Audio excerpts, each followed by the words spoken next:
આગામી દિવસોમાં નવરાત્રીનો પર્વ આવવાનો છે તે પહેલાં અમદાવાદ પોલીસે કમર કસી લીધી છે। સઘન સુરક્ષા વ્યવસ્થા ગોઠવી દેવામાં આવી છે અને શંકાસ્પદ પ્રવૃત્તિઓ પર પણ હાલ બાજ નજર રાખવામાં આવી રહી છે। ત્યારે અમદાવાદમાંથી ગેરકાયદેસર હત્યાના વેચાણ કે ડિલિવરી આપવા આવેલા 3 કેસમાં કુલ 4 આરોપીઓની ક્રાઇમ બ્રાન્ચે ધરપકડ કરી છે, જેમાં સનસનીખેજ ખુલાસાઓ થયા છે। અને આટલું જ નહીં, મુખ્ય આરોપી જે હથિયાર મોકલતો હતો તે મધ્યપ્રદેશનો હોવાની વાત સામે આવી છે અને તેને પકડવા માટે અમદાવાદ ક્રાઇમ બ્રાન્ચની એક ટીમ રવાના પણ થઈ ગઈ છે। ત્યારે આ મામલાને લઈને શું કહી રહ્યા છે ક્રાઇમ બ્રાન્ચના જેસીપી શરદ સિંઘલ, શું સમગ્ર મામલો છે, વાત કરીશું આ વિડીયોમાં।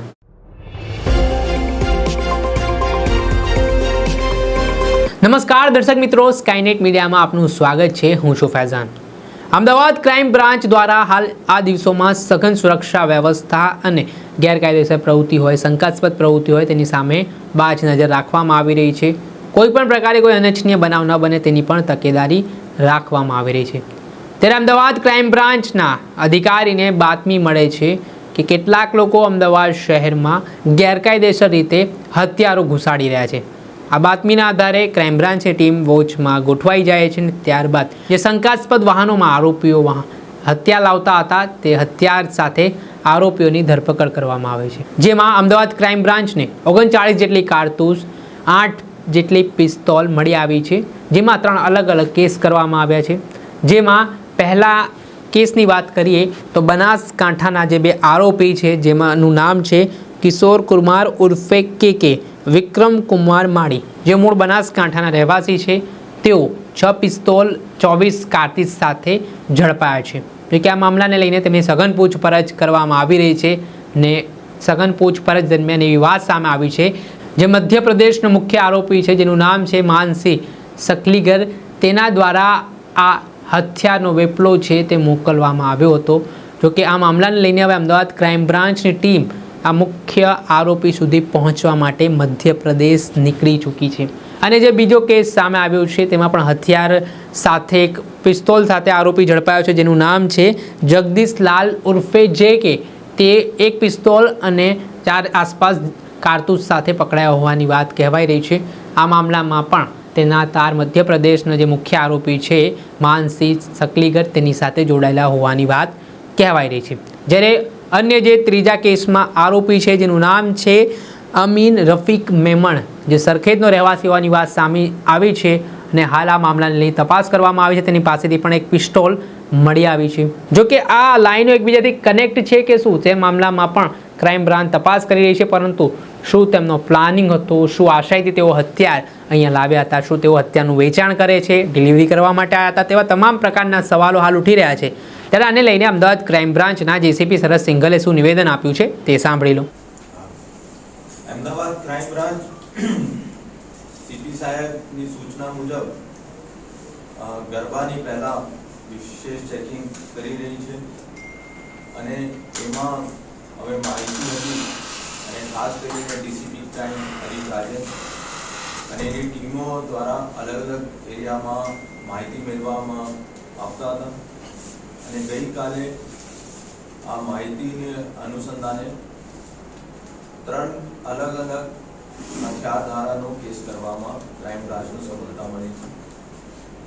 પહેલા કેસમાં 6 જેટલા હથિયાર 2 આરોપી સાથે અને 24 કારતૂસ સાથે ક્રાઇમ બ્રાન્ચે આ 2 આરોપીનું, જેનું નામ છે કિશોર કુમાર પંચાલ, કાંતિલાલ ઇન્દુલાલ પંચાલ, જેનો કે પણ કહીએ છીએ, અને વિક્રમ કુમાર પ્રતાપજી પડિયાર, બંને ગુજરાતનો રહેવાસી છે, બનાસકાંઠાનો છે બંને। અને આ લોકો હથિયાર માનસિંહ ચીખલીકર, મધ્યપ્રદેશનો રહેવાસી છે, થાર જિલ્લાનો, ત્યાંથી લઈને અહીંયા આવતા હતા। પોલીસ એનો રોક્યો, તલાશી કર્યો અને એના પાસેથી 6 જેટલા હથિયાર કબજે કરવામાં આવે છે। અહીંયા આ કોને આપવાનું છે, પોતે વાપરવાનું હતું, શું એનો મંશા છે, અત્યારે એની પૂછપરછ ચાલુ છે।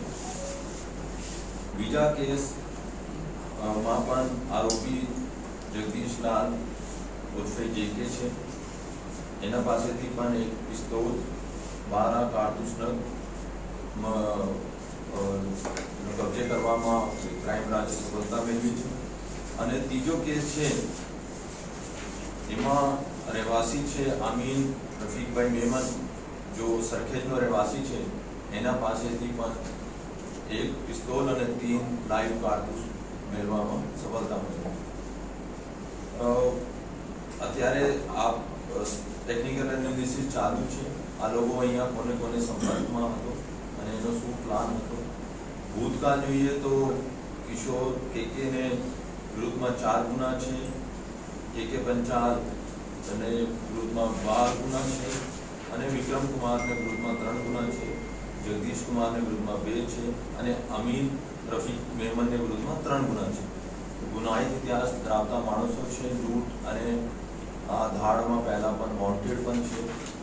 અને ચીખલીકર એને સંપર્ક કર્યો, ત્યાંથી હથિયાર લઈને અહીંયા મહેસાણા અને અમદાવાદ બાજુ આ લોકો ડિલિવરી કરવાનું. સર, મુખ્યત્વે શું કારણો હોય છે હથિયાર કબજે સાથે રાખવાના? કોઈ અદાવત હોય છે, ગેંગવોર હોય છે, શેનામાં ઉપયોગ કરવાના હોય છે? તપાસમાં શું નીકળે? હથિયાર ગાડો ક્રાઇમમાં વાપરે છે. જैसे કે આપણે કીધું કે લૂંટમાં હોય, ધાડમાં હોય, આ લોકોનો ગુનાહિત ઇતિહાસ પણ લૂંટ ધાડ પણ છે. આ પણ હોઈ શકે. બીજા ગેરકાયદેસર જમીનનો કબજાનો હોય, યા કોઈ એવા દાદાગીરી કરવા માંગતા હોય, અને અથવા એકબીજીની રંજીશ હોય. આ બધા તપાસનો મુદ્દા છે. અત્યારે તપાસ ચાલુ છે અને ટૂંક સમયમાં આપણને જાહેર કરવામાં આવશે. નશામાં સર, એટલા જ હથિયાર હતા કે આ અગાઉ પહેલા પણ સપ્લાય કરી ચૂક્યા છે, કે આ પણ સપ્લાય કરી ચૂક્યા છે, અને ડીસીબીમાં અમદાવાદમાં પણ એને વિરુદ્ધમાં 2 ગુના છે. આ ત્રણેય કેસમાં એકબીજા સાથે કોઈ કનેક્શન હતું? બેમાં મોકલવાનાર સેમ હતો, પણ આરોપી અલગ અલગ છે. ત્રીજો નંબર સર, ત્રીજામાં આરોપીઓ ખેપ મારતા હતા કે એ પોતે જ વેચાણ કરતા હતા હથિયારનું? અત્યારે આ બધું તપાસનો વિષય છે કે આ પોતા માટે તો છે ધ્યાન નહીં લાવતા હોય, અને કોઈને આપવાના માટે લાવતા હોય, અને પોતે પણ રાખે છે એવી અમારી પાસે માહિતી હતી. તો આ માહિતીને આધારે અમે દરેક કોની પાસેથી લાવે, કેટલામાં લાવે, અહીંયા કેટલામાં વેચવાના? અંદાજિત 25 થી 30 હજારમાં કહે છે કે ત્યાંથી લાવતો હતો, અને અહીંયા કોને કોને મોકલવાનું આપવાનો છે અને કેટલામાં વેચવાનું છે આ તપાસનો વિષય છે. અત્યારે બધું અલગ અલગ ટીમો એની તપાસ કરી રહી છે, અને ત્યાંથી મધ્યપ્રદેશથી લઈને આવે. સર, આ મોકલનાર જે આરોપી છે મુખ્ય, તેના સુધી આપણે કેવી રીતે પહોંચીશું, જે અત્યારે મોકલી રહ્યો છે?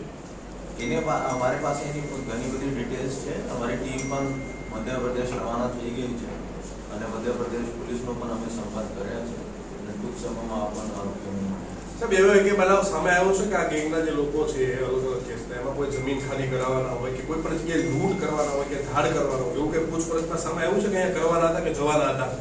અત્યારે તો એમાં કોઈ ચોક્કસલી કે આઈ મેટર ઉપર આ વેપન મંગાવવામાં આવે છે અત્યારે આ નથી. પણ હું આપને કહું છું કે અત્યારે કોર્ટની પ્રક્રિયા રહેશે અને રિમાન્ડ લેવામાં આવશે, ને રિમાન્ડ પછી અમે ટેકનિકલ અને માહિતી આધારે કે આ કોને કોને આપવાનું હતું અને કારણ શું હતું અને ક્યાં વાપરવાનું હતું, બધું 1-2 દિવસમાં ક્લિયર થઈ જશે. સર, જે 6 સાથે પકડાયા છે એમાં એમને મોટા ગુનાઓને અંજામ આપ્યો હતો, બેકગ્રાઉન્ડ કોઈ બંને છે ને બંને આપણો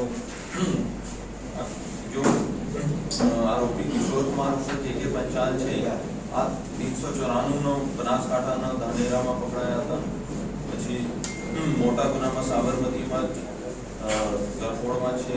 આર્મ્સ એક્ટ અમદાવાદ ડીસીબી 2021માં પણ પકડાયા હતા. તો મોટા મોટા ગુના છે. અને બનાસકાંઠામાં 307માં પકડાયા હતા, અને નરોડામાં આર્મ્સ એક્ટમાં પણ પકડાયા હતા. ખરેખર એનો ગુનાહિત ઇતિહાસ છે, અને ભૂતકાળમાં પણ આ વેપન સાથે પકડાયા. આશરે હજી ક્લિયર નથી થતો. એને લઈને આશરે ઘણા બધા હોય છે કે અમે એક આશરે નહીં કહી શકીએ કે 1-2 વેપન નથી અને 6 વેપન છે. એ ખરેખર અહીંયા કોણ મંગવાનાર છે, કોણ છે, આ બધું ટેકનિકલ ડિટેલ્સ અમે અત્યારે કરી રહ્યા છીએ. સાહેબ, હથિયારો બાય રોડ લાયા હતા, કઈ રીતે લાયા? ટ્રેનમાં લાયા કે બસમાં લાયા? બાય રોડ લાયા. બધે સુધી એને કોઈને વેચ્યા હોય એવું કોઈ પૂછતાછ અમારી પ્રભુની રીતે અત્યારે અમે કહી નહીં શકાય, જે ક્યોંકિ વેપનનો કેસ છે, કોઈને ઘણા બધાનો પૂછપરછ ચાલુ છે જો એને સંપર્કમાં હતા. ઠોસ પુરાવા મળશે તો પછી અમે કુછ આગળ કરીશું. આ હતા અમદાવાદ ક્રાઇમ બ્રાન્ચના એસીપી શરદ સિંઘલ. તેમના દ્વારા મહત્વના ખુલાસાઓ મામલે કરવામાં આવ્યા છે. સાથે જ આ તમામ પાસાઓની તપાસ કરવામાં આવી રહી છે કે આ આરોપીઓ હથિયારની ડિલિવરી કરતા હતા કે પોતે હથિયાર લાવીને અહીંયા વેચાણ કરતા હતા. તે તમામ બાબતોને લઈને આગામી સમયમાં આને લઈને મહત્વના ખુલાસાઓ થઈ શકે છે તે પ્રકારની પણ શક્યતા વ્યક્ત કરવામાં આવી રહી છે. પરંતુ જેવી રીતે હાલ ગેરકાયદેસર આ હથિયારોનું વેચાણ આ ઝડપી પાડવામાં આવ્યું છે અને સાથે જ આ લિંકમાં સંડોવાયેલા કેટલા આરોપીઓ જેલ પોલીસ પકડથી દૂર છે તેમને પણ પકડવા માટે પોલીસે તપાસના ચક્ર ગતિમાન કર્યા છે અને આ પ્રકારની શંકાસ્પદ પ્રવૃત્તિ સામે ફરી એકવાર અમદાવાદ ક્રાઇમ બ્રાન્ચે ધોષ બોલાવી છે. દર્શક મિત્રો, અત્યાર સુધીમાં બસ આટલું. આવા નવા વિડીયો સાથે આપને માહિતગાર કરતા રહીશું. એટલે સ્કાયનેટ મીડિયાને આપ લાઇક કરો, સબસ્ક્રાઇબ કરો અને શેર કરવાનું ભૂલતા નહીં.